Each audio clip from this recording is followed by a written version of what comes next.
तो यारो आज हम कुछ ऐसी चीजों के रियल पर्पस के बारे में जानने वाले हैं जिनके मतलब से किसी को मतलब ही नहीं होता। लाइक लग्जरी कार्स के पीछे ये लाइंस क्यों होती हैं, क्रिकेटर्स की जर्सी यहाँ से उठी क्यों होती हैं, पायलट्स इस तरह से प्लेन की फ्यूल की बारिश क्यों कराते हैं, लगता है बहुत ज्यादा पैसा हो गया है। और इंडिया में ट्रक्स के पीछे ये लाइंस क्यों लिखी होती हैं। नहीं ये वाली लाइन नहीं, ये हॉर्न ओके प्लीज वाली लाइन। वैसे भाई इतना सच कौन बोलता है। नंबर 1 गाइस, क्या आपने कभी कार के पीछे इन लाइंस को ऑब्जर्व किया है? मेरी तरह अगर डिक्की में सामान रखते होगे तो जरूर किया ही होगा। You know we are papa's खानदानी कूली। खैर जो भी हो, बट पक्का आप इसके रियल पर्पस को नहीं जानते होगे। असल में ये लाइंस नहीं बल्कि मेटल्स की वायर्स होती हैं जिन्हें डिफॉगर लाइंस भी कहा जाता है। और ये सिस्टम सिर्फ महंगी गाड़ियों में ही होती है। हाँ, कई सस्ती गाड़ियों में भी ये पाई जाती है, पर वो स्टिकर वाला स्कैम होता है। मेटल से बने इन डिफॉगर्स का काम कार के पीछे लगी बर्फ और वाटर वेपर्स को गर्म करके हटाने का होता है, जिसे कार में लगी इस वाले बटन से किया जाता है। हाँ, तो अब आपको पता ही है कि अगर ये वाला बटन दिखा तो क्या करना है। नंबर 2 गाइस, अगर आपने प्लेन को ध्यान से ऑब्जर्व किया होगा तो आपने कभी न कभी प्लेन में लगे इन रंग बिरंगे लाइट्स को तो जरूर देखा ही होगा। मगर क्या आपने कभी सोचा है कि इनका रियल पर्पस क्या है? एक बार मेरे पापा ने भी ये सवाल मुझसे पूछा था और मेरे न बताने पर बोले थे, पूछ क्या? दरअसल इनको नेविगेशन लाइट्स कहा जाता है, जिनको रात के समय में प्लेन की डायरेक्शन को पता करने के लिए यूज किया जाता है। रेड वाली लाइट प्लेन के लेफ्ट साइड में होती है और वहीं ग्रीन वाली राइट साइड में। और इन दोनों लाइट के साथ एक व्हाइट लाइट भी होती है जो कि प्लेन के पिछवाड़े में प्रेजेंट होती है। वैसे पिछवाड़ा गलत वर्ड नहीं है, बस टीचर्स ने इसे समझ गए ना, मतलब तुम लोग समझदार आदमी हो।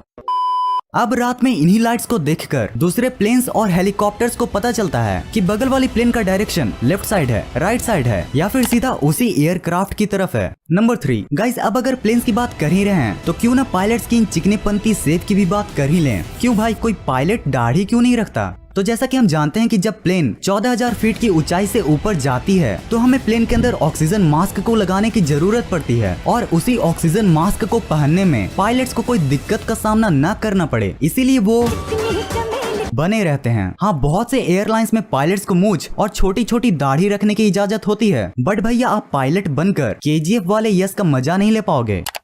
गाइज, अपने क्रिकेटर्स और बहुत से स्पोर्ट्स पर्सन के शर्ट के पीछे इस छोटी सी उठी हुई चीज को तो जरूर देखा होगा, मगर क्या आपको पता है कि ये चीज आखिर होती क्या है और इसको किस वजह से यूज किया जाता है? तो असल में ये एक ब्रा टाइप डिवाइस होती है। देखो, हंसना बाद में, पहले सुन लो। हाँ, तो ये ब्रा जैसी दिखने वाली डिवाइस में GPS लगा होता है, जो पहले तो कोई खिलाड़ी कितना चलता है बस ये बताता था, बट अब के समय में इसमें इतने ज्यादा अपग्रेड्स हो चुके हैं कि अब सिर्फ इसी से प्लेयर कितनी बार एक्सेलरेट करता है, कितनी बार डीएक्सेलरेट करता है, उसकी स्पीड कितनी है, उसका हार्ट बीट रेट क्या है, इन जैसे बहुत से पर्पजेस के लिए यूज किया जाता है। कैसे तो यारो इसको शर्ट के नीचे पहनते हैं, वरना यारो क्रिकेट तो कॉमेडी शो बन जाता। नंबर 5 गाइज, अब मैं आपको जो क्रिकेट का एक फैक्ट बताने वाला हूँ ना, वो सच में बहुत ही ज्यादा इंटरेस्टिंग है। तो देखो, ये तो हमें पता ही है कि क्रिकेट में 3 स्टंप्स होते हैं, पर 3 ही क्यों, 2 या फिर 4 क्यों नहीं? तो यारो आपको जानकर ये शौक लगेगा कि पहले के क्रिकेट में 3 की जगह 2 स्टंप्स हुआ करते थे, जिनके बीच 6 इंच की दूरी हुआ करती थी और पहले दौड़कर रन लेने के लिए इन्हीं 6 इंच के अंदर बैट को डालना पड़ता था और अगर बॉल इन विकेट्स के अंदर से गुजरती थी तो आउट। मगर इसका एक बहुत ही बड़ा डिसएडवांटेज था और वो ये था कि कभी कभार बॉल इसके बीच से इतनी तेजी से गुजरती थी कि पता ही नहीं चलता था कि बैट्समैन आउट है या फिर नॉट आउट। और इसी प्रॉब्लम के सॉल्यूशन के रूप में 2 की जगह 3 स्टंप्स को इंट्रोड्यूस किया गया। वैसे तो हम जो क्रिकेट खेलते हैं उसमें तो आज भी 2 ही स्टंप्स यूज होते हैं, तीसरे स्टंप से अच्छा बॉल न खरीद लेंगे। नंबर 6 अगर आप स्काई स्क्रैपर्स वाले बिल्डिंग के फैन होंगे और अगर आपको इन बिल्डिंग्स के सीक्रेट को जानना बहुत पसंद है तो ये वाला फैक्ट सिर्फ आप ही के लिए है। कि आप जानते हो कि ये ऊंची ऊंची इमारतों में ये खाली फ्लोर्स को क्यों दिया जाता है? यारो, फ्लोर को खाली रखने में उन्हीं का तो नुकसान होता है, पर गाइस फायदा भी तो तब होगा ना जब वो बिल्डिंग कॉन्ट्रैक्ट से बच पाएंगे। दरअसल इन स्काई स्क्रैपर्स को बनाने से पहले एक बिल्डिंग कॉन्ट्रैक्ट को बनाया जाता है जिसमें स्काई स्क्रैपर्स की नंबर ऑफ फ्लोर्स की लिमिट को बता दी जाती है। अब इसी नंबर ऑफ फ्लोर की लिमिट से बचकर अपने स्काई स्क्रैपर्स को और ऊंचा दिखाने के लिए उनके मालिक इन फ्लोर्स को खाली छोड़ देते हैं। और दूसरा रीजन ये भी है कि ये खाली फ्लोर्स बिल्डिंग में लगी आग को भी फैलने से रोकते हैं। नंबर 7 अच्छा, आप जस्ट इमेजिन करो कि आप और आपका फ्रेंड बहुत संघर्ष करके एक पायलट बन गए। अब जब कैबिन में आप दोनों के लिए खाना आता है तब आप ऑब्जर्व करते हो कि आपके साथ तो भेदभाव हो रहा है। जहां आपके फ्रेंड को खाने के लिए पनीर टिक्का मिला, वहीं आपको सड़ा हुआ दलिया।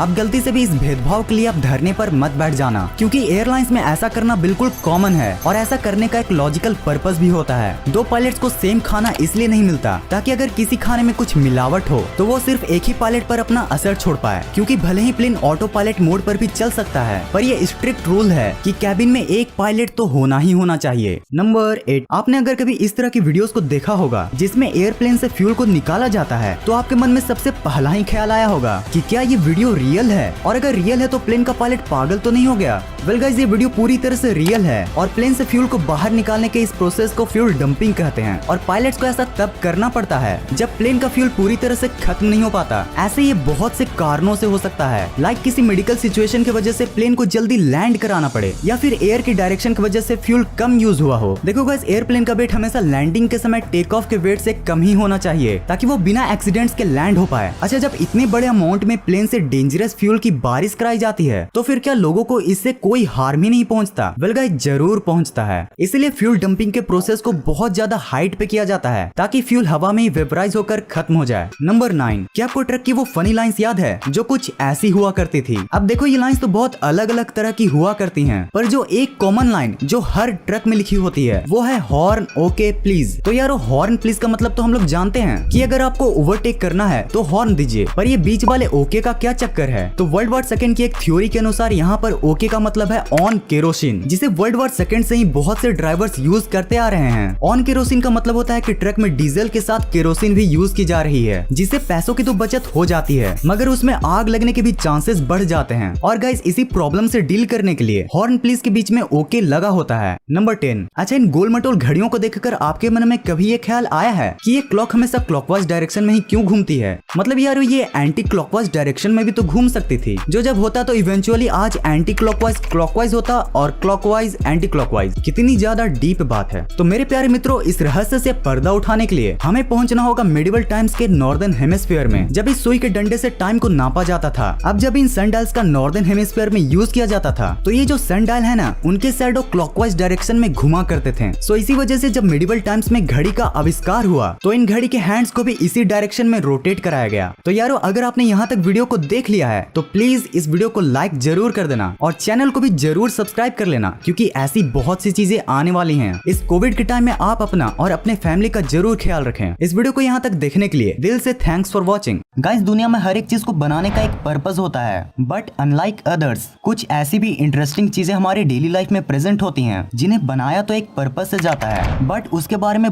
गाइस आप शायद ही बिलीव करोगे, बट आप रोजाना ही ना जाने कितनी ही ऐसी अमेजिंग चीजों को देखते हो जिनके बारे में आप नहीं जानते हो, पर फिर भी उनके बनाने का एक बहुत ही मेन पर्पस होता है, जैसे कि इलेक्ट्रिकल प्लग्स में ये कट्स क्यों बनाए जाते हैं। गाइस, आज मैं आपको कुछ ऐसी चीजें दिखाने वाला हूँ जिनको देखकर आपका मूड पूरा रिफ्रेश हो जाएगा, क्योंकि आज इस वीडियो में हम 90s और 2000s की यादों के साथ उनके रिलेटेड कुछ ऐसे